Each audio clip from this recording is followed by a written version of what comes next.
এখানে কিছু boneless chicken নিয়ে নিয়েছি, যেটা আমি পরিষ্কার করে ধুয়ে নেব আর তোমাদের সাথে শেয়ার করব, যেটা আমি প্রায়ই আদুকে সন্ধ্যেবেলায় বানিয়ে দিই। আজকেও বানিয়ে দিয়েছিলাম সিম্পল একটা হেলদি স্ন্যাক্স।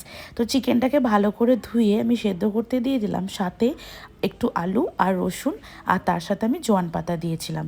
তারপরে দেখো চিকেনটা ছোট ছোট করে হাতে করে ছিঁড়ে নিলাম, দিয়ে রসুন আলু চিকেন একসাথে এখানে চটকে নিয়েছিলাম। মশলা আমি এখানে সেরকম কিছু ইউজ করিনি, দিয়েছিলাম নুন, একটু জিরে গুঁড়ো যেটা আমি বাড়িতেই তৈরি করি, আর সাথে একটু লেবুর রস। এখানে তোমরা পেঁয়াজ কুচি ধনেপাতা কুচি ইউজ করতে পারো, আমি দিইনি, একটু সিম্পল বানাবো বলে। তারপরে দেখো এরকম কাটলেটের সাইজে শেপে করে নিলাম, যাতে একটু মুচমুচে হয় সেজন্য আমি এখানে একটা ঘোল রেডি করেছিলাম কর্নফ্লাওয়ার আর জল দিয়ে, আর তার সাথে ওইদিকে ব্রেড ক্রাম্সও নিয়ে নিয়েছিলাম। তো ওই কর্নফ্লাওয়ারের একটু ডুবিয়ে আর ওপর থেকে ব্রেড ক্রাম্স দিয়ে প্রত্যেকটা কাটলেট এইভাবে রেডি করে নিয়েছিলাম।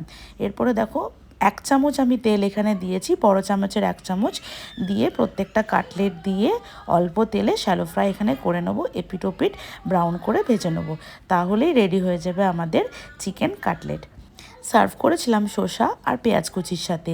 এটা শুধু বাচ্চাদের নয়, বড়রাও চায়ের সাথে এনজয় করতে পারো। আজকের মতো আসি, টাটা।